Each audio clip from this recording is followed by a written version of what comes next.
Alright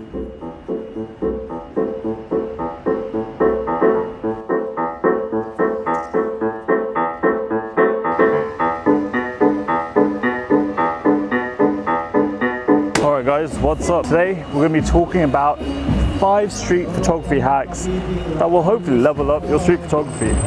Let's get into it.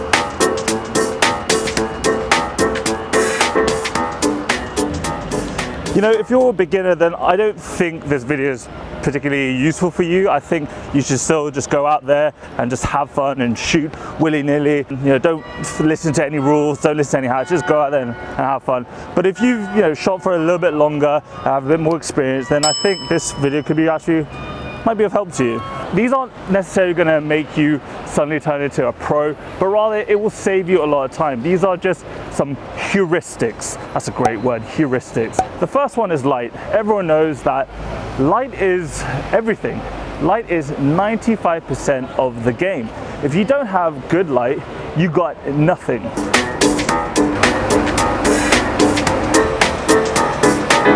And of course, the type of light that you choose to use is really dependent on your aesthetic.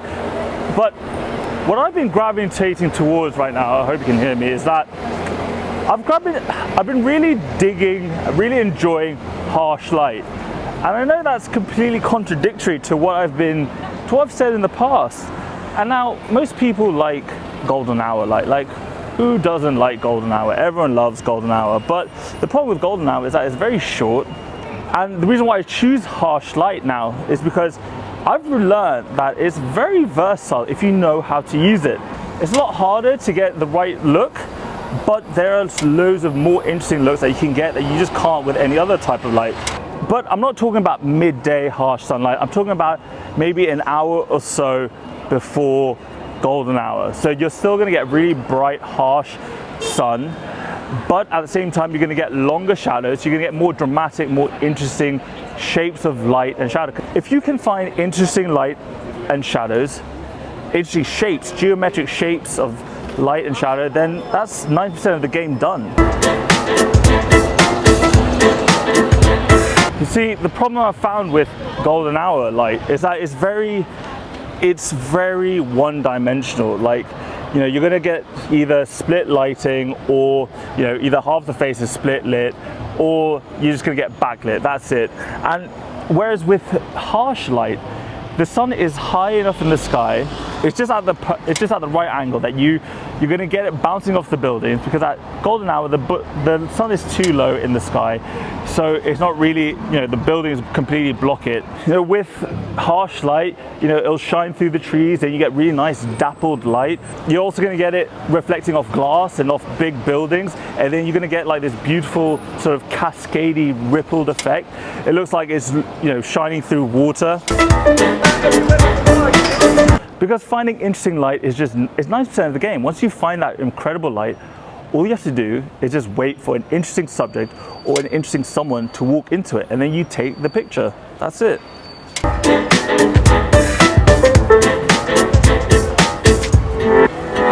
Frames. Frame your subject. There are frames literally everywhere around the street.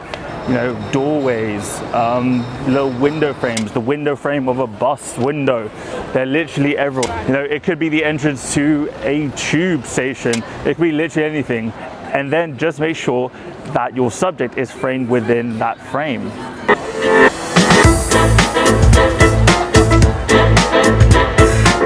Number 3 is to add color. And this one is obviously kind of tricky because you don't want to just add color for the sake of it. Sometimes I see color, you know, I can see what someone's trying to do.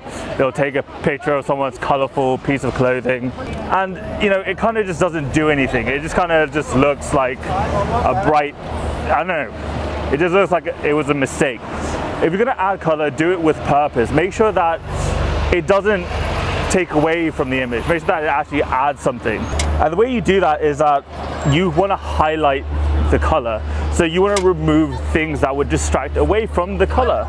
Make sure that it is the prominent thing. And the way that I like to introduce color, a really easy way, is to find colorful walls. Just camp out at that colorful wall, set up there, and then just cross your fingers that something interesting will happen in front of it. And if you live in the city, you'll get a lot of interesting advertising walls, hoarding, to cover up like construction work, and you'll find really interesting geometric shapes that will also, just create a really interesting film set. Remember, I was talking about seeing the street as a film set? Look for these interesting backdrops and just sort of be creative, be a bit daring, because there's so many different textures and colors and geometric shapes that are there. You just got to find them.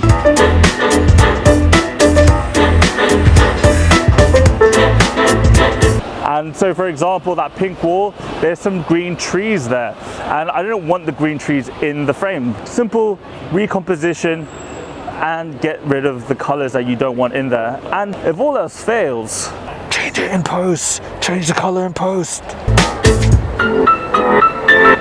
The city, for all of its bustling beauty, the fact that it's so busy, it sort of makes it ideal for street photography. But with that comes a lot of noise. There's a lot of ugly shit that, just doesn't look good photographed. For example, tourists being tourists, construction doesn't look particularly nice, literal garbage.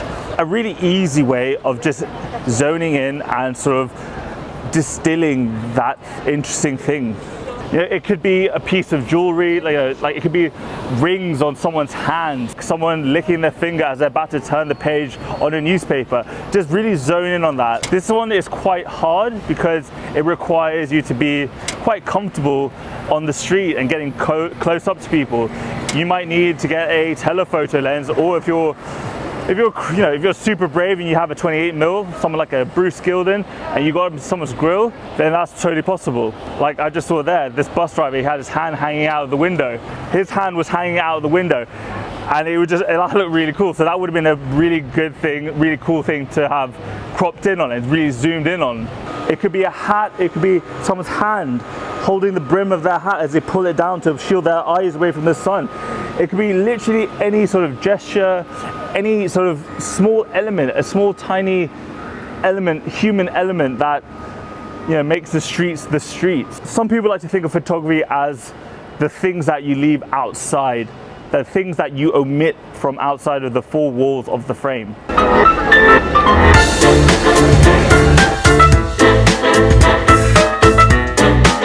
Let me just clean this for you. Ugh, smudgy.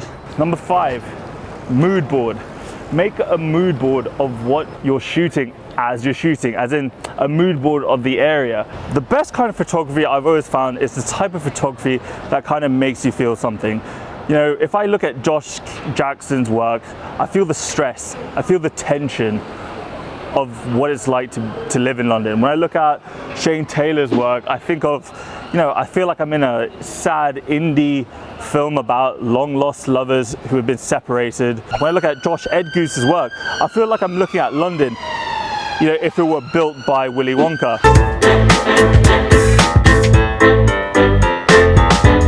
And I feel like if you can't succinctly explain your work, if someone couldn't describe your work to someone else in a short sentence like that, then I feel like your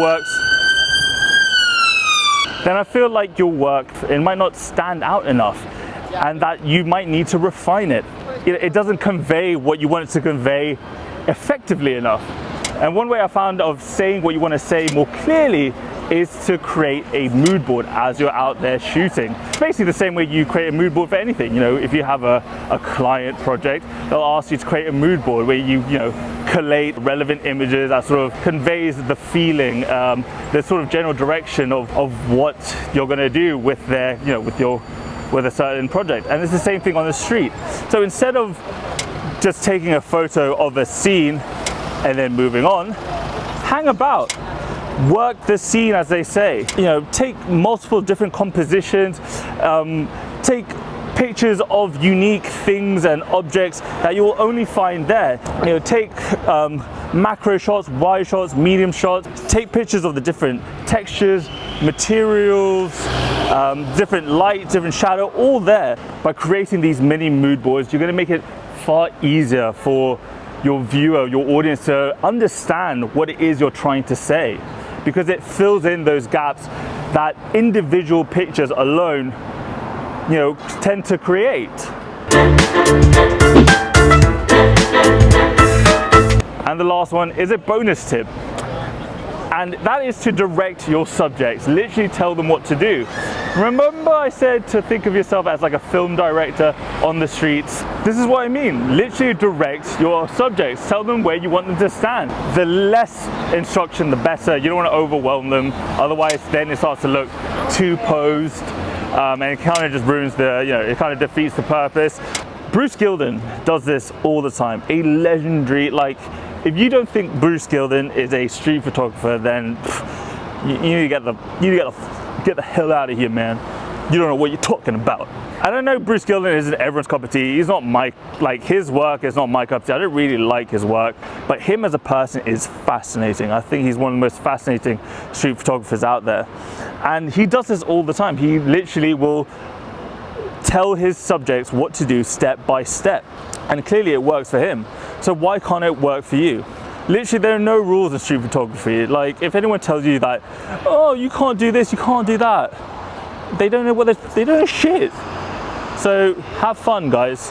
I hope you enjoyed that. I hope you like this new style of me walking and talking on the streets. I hope you guys have also been tuning into the Crypto for Photographers series. Seriously, guys, NFTs is here to stay, and you guys should get involved if you're not already. With all that said and done, boys and girls, I hope you learned something. Follow me on Instagram at Zain Reads a Photo. Subscribe if you have not already. And with all that said and done, boys and girls, I'll see you in the next one.